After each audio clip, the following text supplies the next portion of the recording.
सांसदों के टेबल पर चढ़कर हंगामा करने पर राज्यसभा के सभापति और उपराष्ट्रपति वेंकैया नायडू हुए भावुक, बोले रात भर नहीं सोया। लोकसभा की कार्रवाई खत्म होने के बाद ओम बिरला ने पीएम मोदी, अमित शाह और सोनिया गांधी के साथ की बैठक। 17वीं लोकसभा में सबसे कम उत्पादकता वाला रहा वर्तमान सत्र, 96 में से 75 घंटे नहीं हो सका कामकाज। हिमाचल के किन्नौर में बड़ा भूस्खलन, मलबे में बस समेत कई गाड़ियां दबी, 2 शव बरामद, 25 से 30 यात्री लापता। आईसीसी टेस्ट रैंकिंग में जो रूट ने विराट कोहली को छोड़ा पीछे, टॉप 10 में शामिल हुए जसप्रीत बुमराह। कश्मीर के बांदीपुरा जिले में एलओसी के पास भारी मात्रा में हथियार और गोला बारूद बरामद, जारी है तलाशी अभियान। अरविंद केजरीवाल को बड़ी राहत, सीएस पिटाई मामले में आरोपों से अदालत ने किया बरी। और अफगानिस्तान में कुंदुज हवाई अड्डे के पास से सेना का स्थानीय मुख्यालय हाथ से निकला, पूरे पूर्वोत्तर सूबे पर अब तालिबान का कब्जा।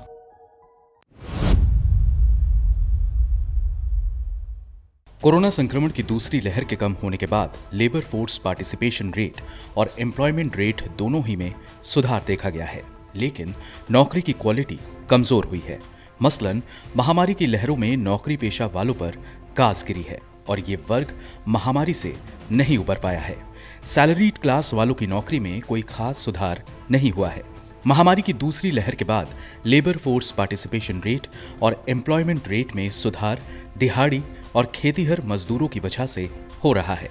अंग्रेजी अखबार द हिंदू ने CMIE, RBI और MOSPI के हवाले से एक रिपोर्ट पेश की है, जिसमें बताया गया है कि महामारी के बाद भी हालात में सुधार नहीं हो रहे हैं।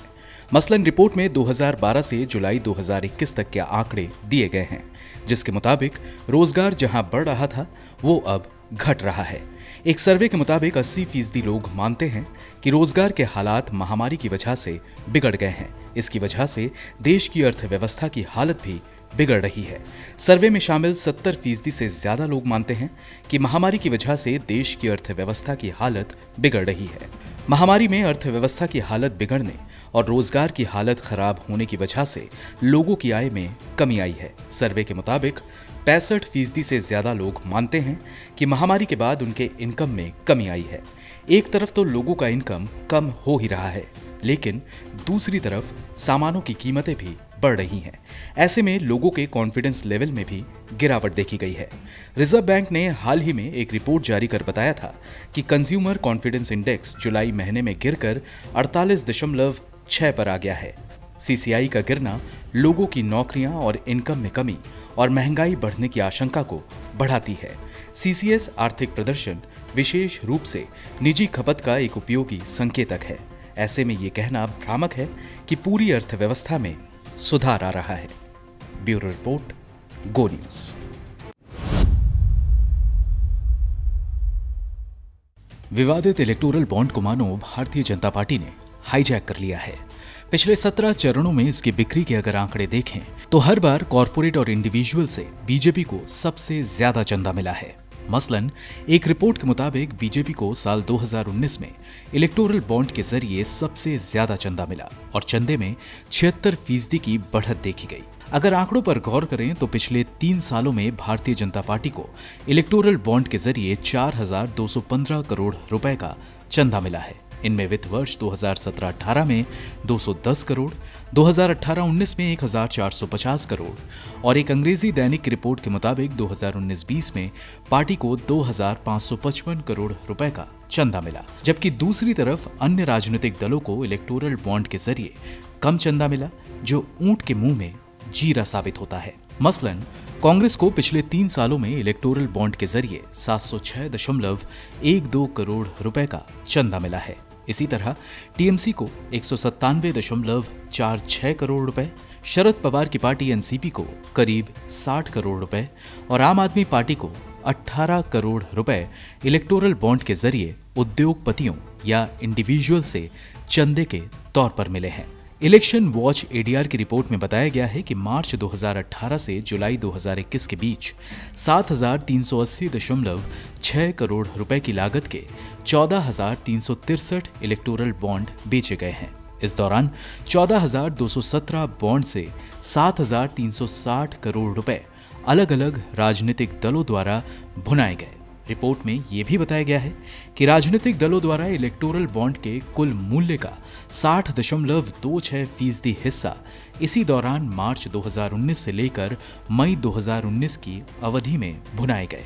रिपोर्ट में बताया गया है कि इलेक्टोरल बॉन्ड की कुल कीमत का 49.07% हिस्सा अकेले लोकसभा चुनाव के दौरान मार्च और अप्रैल 2019 के दौरान खरीदे गए। रिपोर्ट में इस बात की भी जानकारी दी गई है कि पिछले 3 साल में खरीदे गए कुल इलेक्टोरल बॉन्ड का 92.3% या 6,812 करोड़ रुपए की लागत के बॉन्ड की कीमत 1 करोड़ रुपए थी, जो इस बात का संकेत है कि ये बॉन्ड इंडिविजुअल के मुकाबले उद्योगपतियों द्वारा ज्यादा खरीदे जा रहे हैं। इलेक्टोरल बॉन्ड स्कीम द्वारा डोनर और राजनीतिक दलों को प्रदान की गई गुमनामी को देखते हुए ये राजनीतिक दलों को चंदा देने का सबसे लोकप्रिय तरीका बनकर उभरा है। साल 2018-19 में राष्ट्रीय राजनीतिक दलों के कुल इनकम का 52% और क्षेत्रीय राजनीतिक दलों की कुल इनकम के करीब 54% हिस्से इसी इलेक्टोरल बॉन्ड के जरिए आए थे। वित्त वर्ष 2018-19 की एडीआर रिपोर्ट में बताया गया था कि 4 राजनीतिक दलों बीजेपी, कांग्रेस, एनसीपी और टीएमसी ने कुल 1,960.68 करोड़ रुपए के इलेक्टोरल बॉन्ड प्राप्ति की घोषणा की थी, जबकि 7 क्षेत्रीय राजनीतिक दलों जिसमें BJD, TRS, YSRC, Shiv Sena, TDP, JDS और एसडीएफ ने इलेक्टोरल बॉन्ड के जरिए 578.49 करोड़ रुपए के चंदे का खुलासा किया था।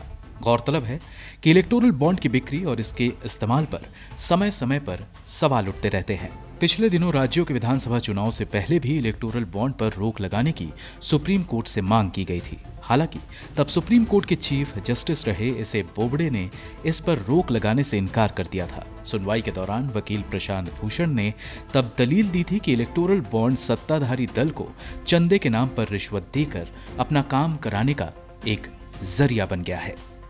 ब्यूरो रिपोर्ट, गो न्यूज।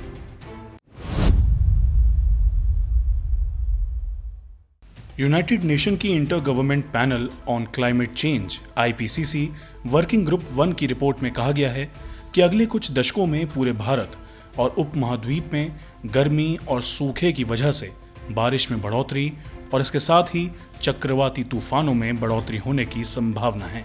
IPCC की रिपोर्ट 195 देशों की सरकारों के सहयोग से वैज्ञानिकों ने climate change 2021 the physical science basis शीर्षक नाम से प्रकाशित की है। इस रिपोर्ट में कहा गया है कि हीट वेव और आर्द्र गर्मी इस दौरान अधिक तीव्र और लगातार बनी रहेगी। रिपोर्ट में बताया गया है कि इस 21वीं सदी के दौरान वार्षिक और ग्रीष्म मॉनसून वर्षा दोनों में बढ़ोतरी होने की संभावना है। रिपोर्ट में भारतीय उपमहाद्वीप के बारे में कहा गया है। गर्मी के चरम स्तर में बढ़ोतरी देखी गई है, जबकि ठंडे चरम के स्तर में कमी देखी गई है और ये रुझान आने वाले समय में बरकरार रहने वाले हैं। ये भी कहा गया है कि दक्षिण और दक्षिण पूर्व एशियाई मॉनसून और पूर्वी एशियाई ग्रीष्मकालीन मॉनसून में होने वाली बारिश कम समय में आंतरिक परिवर्तनशीलता के प्रभावों पर हावी होगी और लंबे समय में बारिश में बढ़ोतरी होगी। बारिश में बढ़ोतरी भारत के दक्षिणी भागों में ज्यादा समस्या पैदा कर सकती है।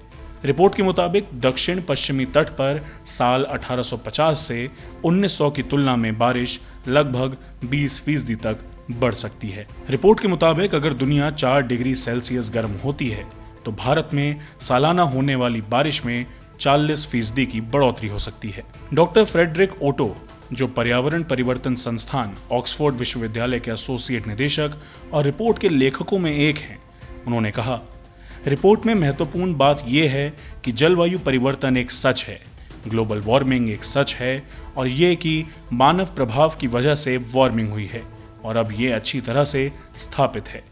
हमने दुनिया भर में तेजी से बदलाव देखा है। हीट वेव, भारी बारिश, सूखे और ऐसी घटनाओं के साथ या गर्म शुष्क हवा का मिश्रण, जंगल में आग लगना, हम ऐसे घटनाक्रम दुनिया के हर हिस्से में देख रहे हैं। भले ही हम पूर्व औद्योगिक स्तरों से तापमान को 1.5 डिग्री सेल्सियस तक सीमित कर लें, लेकिन हमें इन समस्याओं से जूझते रहना पड़ेगा। एक अंग्रेजी दैनिक ने इंडियन इंस्टीट्यूट ऑफ ट्रॉपिकल मौसम विज्ञान के वैज्ञानिक स्वप्ना पनिकल के हवाले से बताया है कि तटीय क्षेत्र के नुकसान के साथ एशिया के चारों ओर समुद्र का स्तर वैश्विक औसत के मुकाबले तेजी से बढ़ा है।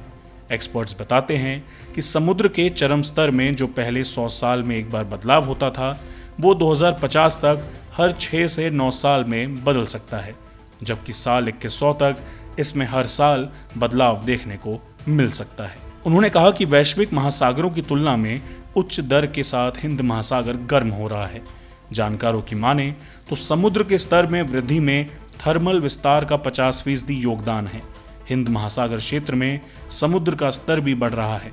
वैश्विक स्तर पर औसतन समुद्र स्तर लगभग 3.7 मिलीमीटर प्रति वर्ष की दर से बढ़ रहा है, जो 2006 और 2018 के बीच अनुमानित है।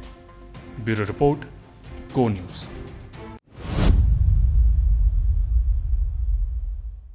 127वां संविधान संशोधन बिल 2021 बुधवार को राज्यसभा में पास कर दिया गया है। बिल को मंगलवार को लोकसभा में पास कर दिया गया था। इसके साथ ही अब राज्य सरकारों को फिर से ओबीसी लिस्ट तैयार करने का अधिकार मिल जाएगा। सामाजिक न्याय एवं अधिकारिता मंत्री वीरेंद्र कुमार ने इस बिल के बारे में कहा कि ये देश की 671 जातियों को फायदा देगा। बता दें कि इस संशोधन के माध्यम से संविधान के आर्टिकल 342A, 338B और 366 में संशोधन किया जाएगा। गौरतलब है कि 2018 में 102वें संविधान संशोधन के जरिए संविधान में आर्टिकल 342A, 338B और 366, 26C को जोड़ा गया था। इनमें आर्टिकल 342A राष्ट्रीय पिछड़ा आयोग की संरचना, उसके कर्तव्यों और शक्तियों से संबंधित था। आर्टिकल 338B राष्ट्रपति की उन शक्तियों जिसके तहत वो किसी जाति विशेष को SEBC के अंतर्गत नोटिफाई कर सकते हैं। साथ ही ओबीसी लिस्ट में परिवर्तन करने की सांसदों की शक्तियों से संबंधित है, जबकि आर्टिकल 366, 26C में SEBC की परिभाषा निहित है। सुप्रीम कोर्ट ने महाराष्ट्र में मराठा समुदाय के आरक्षण से जुड़ा एक फैसला सुनाते हुए कहा था कि 2018 में 102वें संशोधन के बाद सिर्फ केंद्र सरकार ही किसी जाति को SEBC के तहत नोटिफाई कर सकती है। अदालत की इस व्याख्या के बाद राज्य सरकारों का पिछड़े वर्गों की पहचान करना और उन्हें आरक्षण का लाभ देने का अधिकार खत्म हो गया था। 127वां संशोधन बिल 2021 सुप्रीम कोर्ट के इस फैसले को प्रभावी रूप से बाईपास कर जाएगा, यानी राज्य फिर से अपने अपने यहाँ पिछड़ा वर्ग की सूची तैयार कर पाएंगे, जो अधिकार उन्हें अदालत की टिप्पणी से पहले प्राप्त था। हालांकि ये बिल बिना किसी विरोध के सदन में पास हो गया, लेकिन ऐसा कहा जा रहा है कि इस बिल को पास करने के पीछे केंद्र में सत्तारूढ़ भाजपा का अपना फायदा है। दरअसल ये बिल ऐसे समय आया है जब कुछ ही महीनों में यूपी समेत 5 राज्यों में चुनाव होने वाला है, वो राज्य जहां पिछड़ी जातियों का राजनीतिक बोलबाला है। ब्यूरो रिपोर्ट, गो न्यूज़।